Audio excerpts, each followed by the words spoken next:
Hello friends! Good afternoon, good day, good evening, and good morning. Magandang araw. Happy Easter to everybody. I missed you last week. Of course, we all took a break. We all took a pause because it's Holy Week. So join me this afternoon or wherever you are in the world. I know that you are watching this or you are joining the team replay through this Facebook Live or in YouTube or in the podcast in Spotify. So this is Dr. Michele Lignay. Get your cups of coffee. This is Coffee Break with Dr. Michele. Let's all have the permission to give ourselves the chance to just sit down and reflect for today. Yes, that's our topic. Permission to be yourself. When I was right, I was thinking this morning, what could be a very good topic? But when I come across this, wow, I was just reading some things and then go, oh, this is really interesting. As you know, for the armies here, well, I'm not an army, but I see friends who are. They just mounted the the BTS concert with the title Permission to Dance. And I would like us to reflect about it that we all have to give ourselves permission to be ourselves, right? Kailangan matuto tayo na maging tayo. We're not making excuses for ourselves really, but how can we be ourselves with thoughtfulness, with what other people say we are, how who we are, or how people deal with us. So I would like to engage you. I would like to invite you to just sit down over coffee and join me for the next maybe 20 to 30 minutes for this very thoughtful discussion. So permission to feel. We're going to look into how can we be really ourselves. Why is that? Baka tanungin niyo ko, Dok, bakit permission to feel, permission to be ourselves? Do we have issues in being ourselves? Honestly, if we're going to dissect everything, it's harder to be ourselves, especially when we're surrounded by people with, yung mga tao na gusto natin, tanggapin tayo kung sino tayo.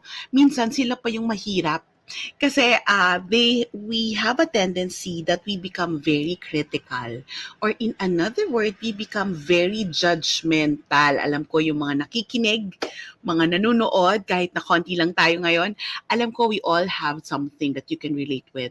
Who among us have been criticized, have been judged, di ba? Parang ginudge mo na agad. Parang I feel so judged. And I think, the heat of the election, the heat of so many social things happening would make us judge people, judge circumstances, and even judge ourselves. So tingnan natin, why is it hard to give ourselves permission to be ourselves?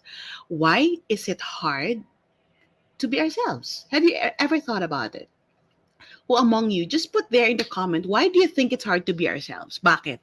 Bakit parang mas madali to just keep pretending, to put on mask, to just strive to copy somebody? Bakit ang hirap na maging tayo? Yung totoong tayo, yung gawin yung giftedness natin, yung burning desire sa puso natin. Bakit kaya mahirap? Anybody who would like to just share? Why is it hard? O sige, simulan na natin, nakapagkape na ako. Why is it hard to be ourselves? Ayan, Belle. Hello, Belle. Happy Easter, Belle.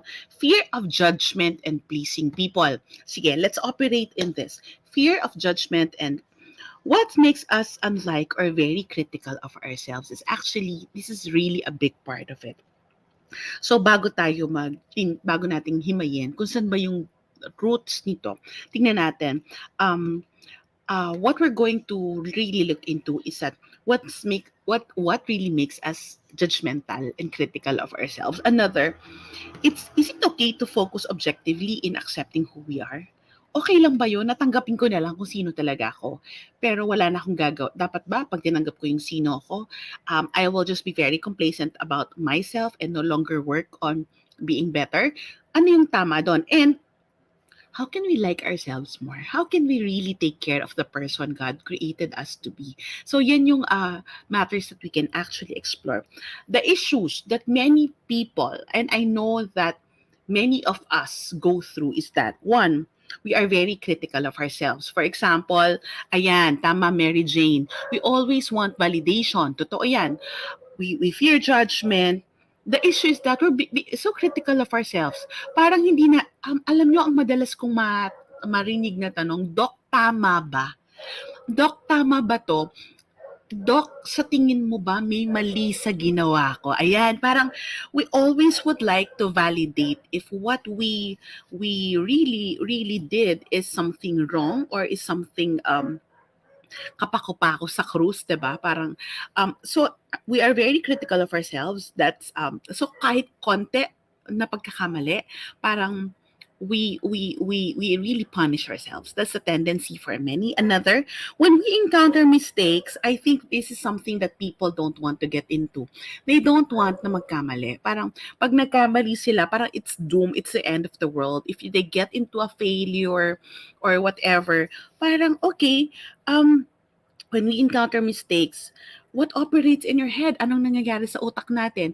Other people, nagkamali na nga, they get swallowed up by overthinking, and the tendency is that sila rin yung gumagawa ng sarili nilang thought patterns that's making the whole situation worse. Kumbaga, it's really non-issue at a certain point, but really the noise and the bigger issue is that the overthinking in their heads that floods their whole being. That's why they felt anxious, they felt a lot of shame, and the disappointment really become more severe. I don't know if you can relate with what I'm saying. Another is that when you come face off with your issue, ano ba yung nakikita natin? Bakit natin sinasabi na ang hirap tanggapin yung sarili natin? When we are critical of ourselves, those are the signs. Another is that when we encounter mistakes, parang hindi pwedeng magkamali or ayaw natin magkamali. Another is that when we come face off with our issues, with our insecurities, and with our inadequacies, ibig sabihin, pag, pag nakita natin na may mali tayo, what happens to us? You know, the thing with many people is that people with a very healthy self-acceptance, if they see that, okay, this is my insecurity, lumalabas yung issue ko, lumalabas yung hindi ako magaling, they would actually very humble enough to admit na, okay, I am wrong here. This is really not my cup of tea. So, sige, apologies. They would know how to apologize. They would admit that this is actually something that they're not good at. They're just, willing to say that I cannot give what you need because this is not, this is not my cup of thing.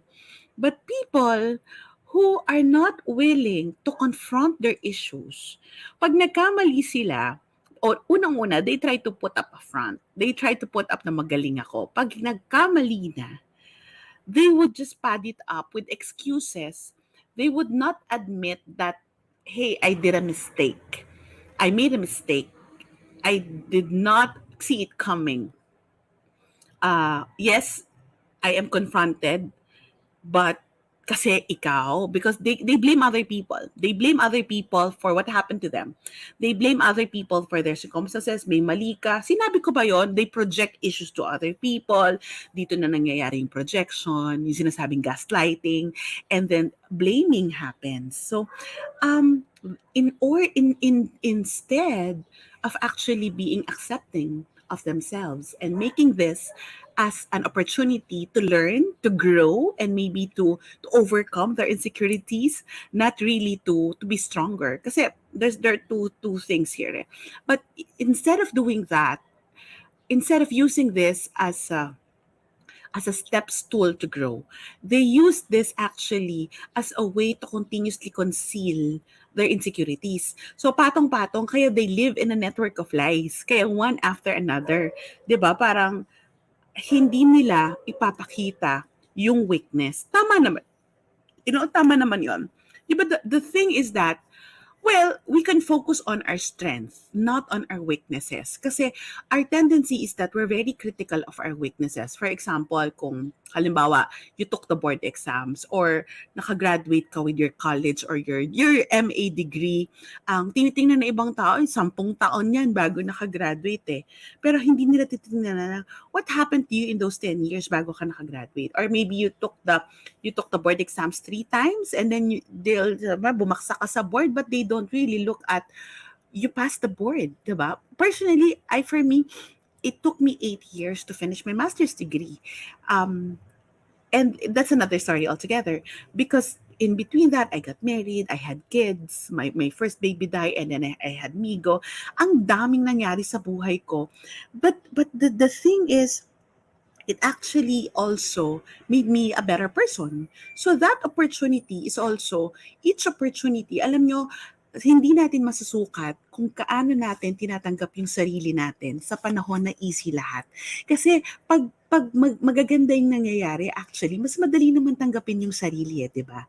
Mas madali natin tingnan yung sarili natin kasi we're all happy. People were always, uh, so I would like you to really look into that. We actually have an opportunity to look curiously at to be curious about ourselves. I have to say that word, to be curious about ourselves. Can you all type it in the comment, to be curious about ourselves? Before I move into being curious about ourselves, I would like, bakit nga ba tayo naging judgmental? At bakit nga ba tayo become a culture of critical people? And you see, it becomes because of our upbringing, because of our family. Sadly, it's usually from families who are very good at calling out your mistakes, to be critical. Mas doon nakikita itong issue na to, the one I'm saying. Mas kita natin na yung upbringing mo kasi because of your family, parang tumaba ka, pumayat ka, hindi ka pa tapos wala ka pa bang anak. Lahat na narinig mo, pero may narinig ka ba na masaya sila sa accomplishment mo? May narinig ba tayo na parang ang galing mo for overcoming that? Yan. So you have to check, bakit nga ba ako critical? Because I grew up in a very critical family culture, and that's many of us in the Filipino family system. Another is that the school and the community, growing up in the society, growing up in our culture, we are actually very meron tayong, sabi nga ng friend ko na preacher, si Obed Cabrillas, meron tayong comparisonitis, meaning we tend to keep comparing ourselves to other people. So, because of that, we feel that the benchmark that was used for us is actually the benchmark of other people. Hindi yung basis kung yung galing natin ay doon sa kakayahan natin. Ang ginamit na ruler sa atin ay ruler para sa ibang tao na minsan naman some people are measured in inches but we're trying to measure ourselves maybe in centimeter. So hindi pareho because we have our own uniqueness. Why would you measure a child na very good in one area? Kukumpara mo dun sa isa, iba yung kakayahan. So because of that, because of this culture, then we fail to love ourselves because of the wrong measures that were used upon us. The root of this, actually, there's a lot in media out there growing up na dito tayo nasanay. Ito yung benchmark na maganda. Let me just share with you. Ano ba yung benchmark na magandang babae, di ba? Mahaba ang buhok na straight hair. But in reality, many Filipinos have wavy hair. And we don't have that straight, luxurious hair. Ano ba yung benchmark ng really beautiful woman? Maputi, matangkad, matangos ang ilong, hindi very slim, but maybe that's not you. Like me, don't have straight hair. I have wavy hair. I don't have a small petite body. I'm in the large department. So here, media has actually portrayed the forms of perfection and actually formed the status driven about. So if you see the little area in the family, kung iyon ay critical, tas yung society na kinalalabasan natin is also critical, and then the media is actually critical, where will be our saving grace? Kasi if the influence, well, this is something that I teach, but if the influence alone, like the family, has a very nurturing and supportive culture, even if even if the inside is even if the inside will be affected, even if yung sa labas ganito yung benchmark, sa media ito yung nakikita natin, pero kung yung nucleus, the nuclear family, it's very supportive of us and accepting, you know, kaya natin na hindi maging critical sa sarili natin. Am I making sense, friends? So, we grew up with a network of shoulds na dapat ganito, dapat ganito, dapat ganito. And we were raised that our reference of being good is not actually our own unique goodness, but the goodness of other people. Am I making sense? And then third, we tend to see what we're not good at and fail to point out where we do well. Ang madalas natin makita is what is it that I'm not good at? Parang, ay, hindi ako yan, hindi ako magaling dyan. Pero pag tinanong natin, I realize that some people, they are very good in knowing what they don't like. Alam na alam nila. Maybe because of the critical culture that they grew up with. Pero alam nyo, may mga tao, alam, ay, ayoko niyan, pero hindi naman nila alam ano yung gusto nila. Am I making sense? So here, let's look at the big message that I'm trying to share here with you. It's time to give up the idea of wanting who you think you should be. It's time to give up the idea of who you think you should be. And it start giving yourself permission to become who you are really meant to be. Time to give up the idea of who you think you should be, and you have to give yourself permission to be the person you are really meant to be. Parang, okay, kung Belle, yung sabi mo yung buhok mo, ang tawag dyan sponghada, like gawin natin wavy. So, di ba, this is how I am. Ito yun sa akin. So, if you're going to criticize it, and then that's not your problem. If other people will always have this criticism about you, I have to tell you and have to assure you, we all have to tell each other, it's not our problem. It's their problem. It's, if all these people do is nitpick about us. Kung lagi na lang every move and everything that we do, where they're nitpicking, tinitingnan, they're very critical, then it's not really our problem, but it's their problem. Can you say that with me? It's their problem. Because in truth, we cannot please everyone. Hindi natin kayang, we cannot please everyone. We cannot just,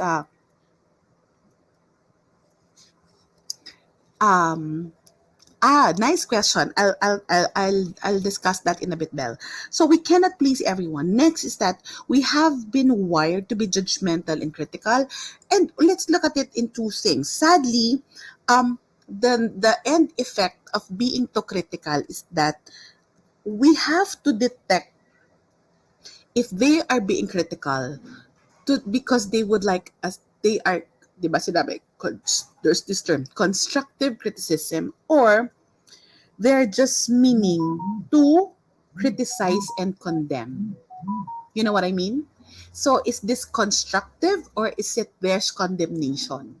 Magkaiba, di ba? So you have to check, is this person critical of me because there's something more that I can improve? Or is this person critical of me? It's because gusto lang niya mag-put down. You look at social media and they would bash people just because they would, that's the saddest thing that happened in our culture. We are given too much permission to bash. Diba? Iba yung fact-telling at iba yung criticism. But people are what we're doing is they're condemning. Like, I have my opinion, somebody have declared their candidates, and then they're condemned, and then they're called names. That's the criticism. Going towards condemnation. Wala ka naman gusto eh. Gusto mo lang manira. Gusto mo lang magpabaksak ng iba. And that is not the healthy one. But what I'm telling you here, what should we look into is that the kind of criticism that will actually help you to think, to reflect, and to be curious about what's happening. Oo nga, no? It's not about criticizing our looks, but parang, why it may become as a form of advice or a form of guidance. So, yung isa, yung critical just to criticize, it's actually condemnation. But if it's about constructive criticism, there is a form of advice or guidance na parang, parang may talent yung handwriting mo, di ba? Parang maganda yung potential mo with this area. Maybe you can push it some more so that i-tweak mo lang ng konti, you're good. I-hone mo yan. And I think that is very constructive. So, you have to learn to detect, ito ba ay para i-condemn or ito ay para makatulong. Okay. So let's look at another thing.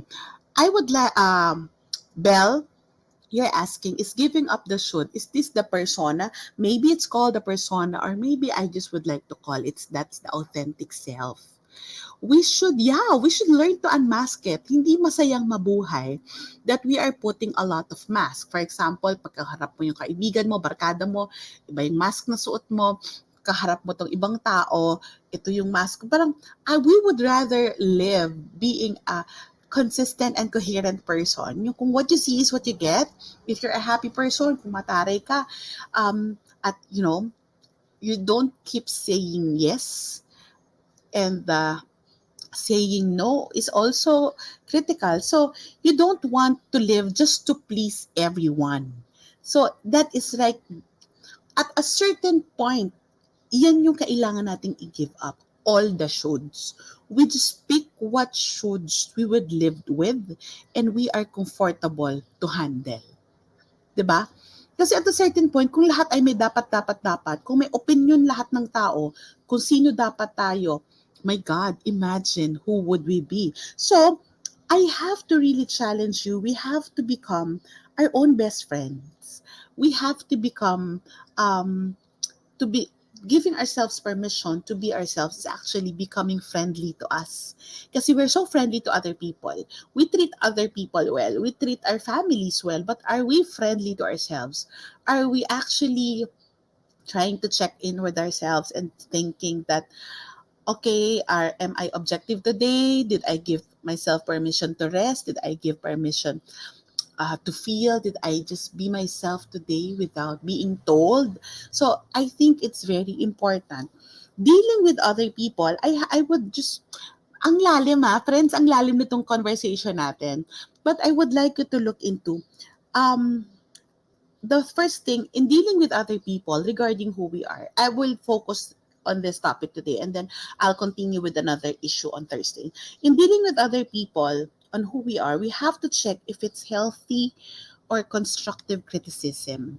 I-check natin, nakakatulong ba to? Yung sinabi ko kanina, is it making me a better person? Or is it just condemnation? So that's one. So when people surround you, uh, yes, MJ, you talk to yourself, be more kind to yourself. Yes, that's what I'm driving at.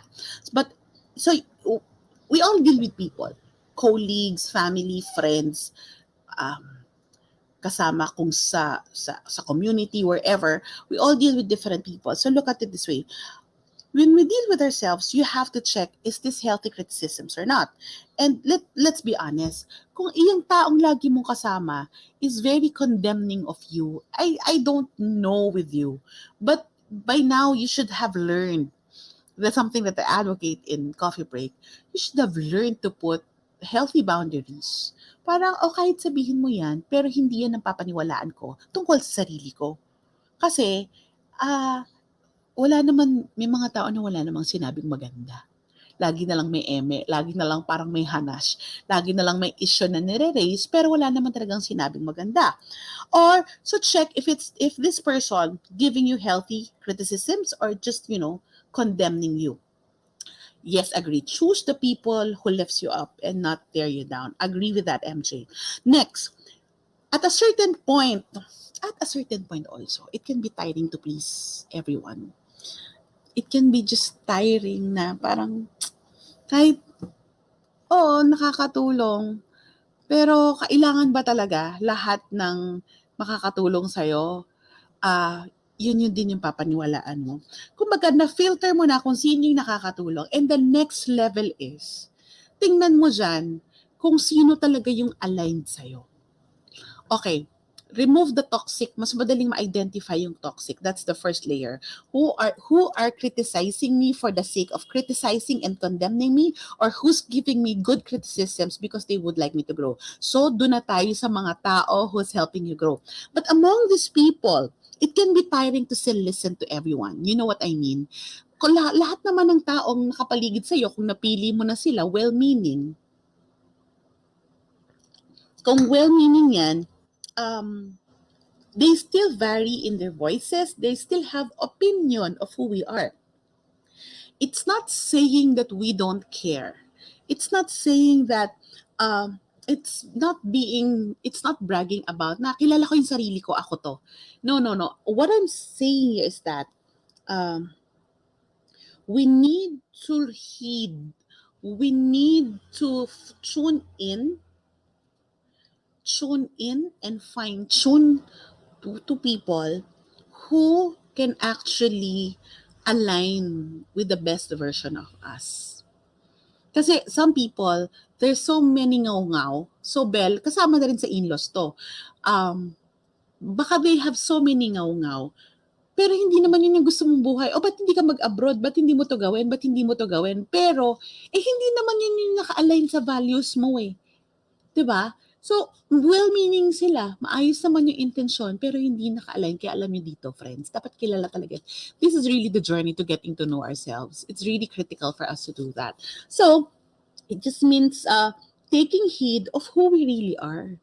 So, wag ka na munang at a certain point, you have to put down what other people say. And kailangan mong patahimikin mo na yung sarili mo. Huwag mo silang patahimikin, ikaw ang mananahimik. Kasi we have to learn to reflect. Teka, sino ba ako according to them? Pero sino ba ako in my own definition? Kasi baka nalunod na yung ating thoughtful at objective assessment of who we are. Kasi we cannot define ourselves anymore according to what we really say who we are, because other people have a label, have a term, they have already a description of who we are really. So try to think about that. And third, so one, check if it's healthy criticism, or is it in the tone of condemning or in a tone of constructive criticism for us. The second, at a certain point, you don't need to listen to everyone. You just listen to the people who can really align with who you really are. And third, surround yourself with people who brings out the best in you and help you fully accept who you are. Na kahit nagkamali ka, they will tell you na lahat naman nagkakamali. They will be, sige, tulungan kita anong kailangan mo, pero yun, tatanggapin na lang kung ano yung pagkakamali mo, pero tutulungan ka. And also, I think these people, they would not be hesitant to call you out when needed. There are 3 people that we're surrounded with, our foes, our fans, and our friends. Sino yung foes? Yung talaga outright kaaway natin, sila yung basher. And then the fans, yung bang ang taas ng tingin sa'yo, pero kahit malining ginagawa mo, they will not call you out. Maybe some people following you, or maybe yung mga younger people na idol kayo, some they are fans. So fans, 'di ba? Titingnan lang yan yung gusto nila sa'yo. Pero pagtatakpan nila kung meron ng hindi nagawang maganda. But true friends are people who can actually tell you. If they're sincere about your relationship, they would affirm you when you're good, but they would actually, hey, give you tap on the back and say na, parang medyo yumayabang ka na, parang hindi na ito ikaw. So they would really call your attention if you need to be more grounded and responsible. So I think those are the people. So these people are accepting and respecting and loving you who you are, flaws and all. Tanggap ka nila, pero kung sakaling will be encountering mistakes, they would be there for us, but they'll also going to call us out if needed. And these are the people that we can actually um, believe na yung bang hindi ka lang nandyan pag meron akong mali. Andyan ka through thick and thin.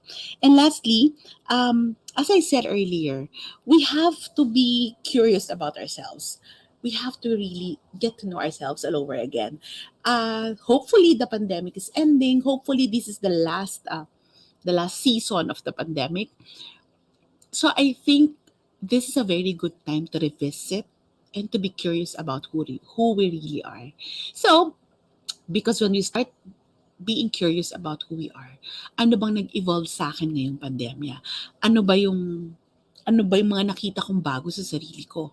Ano ba yung mga na-discover kong bago kong strengths? Ano ba yung na-discover ko na, ay, hindi ko na pala gusto, kaya ko na pala itong i-let go?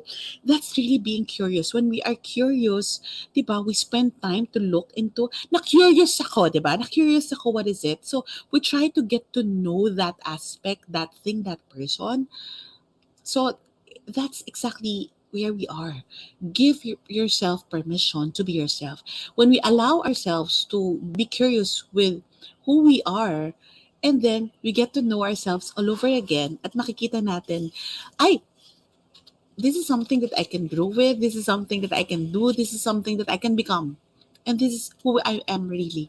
So, on our discussion on Thursday, let's continue that. Let's look into being curious, being caring, and being compassionate about ourselves. Friends, walang masama. This is actually an invitation for you to sit down, have coffee break with me, and give yourself permission to be yourself because we all need that at this time. Ayaw na natin ng eme, ayaw natin ng drama, ayaw natin ng masyadong maraming hanas sa buhay because that's what coffee break is for, helping you with your with issues and real talks on family, your well-being, and our faith. So I am praying we would like to be ourselves. We're allowing permission to be ourselves because we just would like to grow in the person that God created us to be. So that's it. I hope that you can put this on replay, and then also you can notify yourselves when I go live by checking in that button, uh,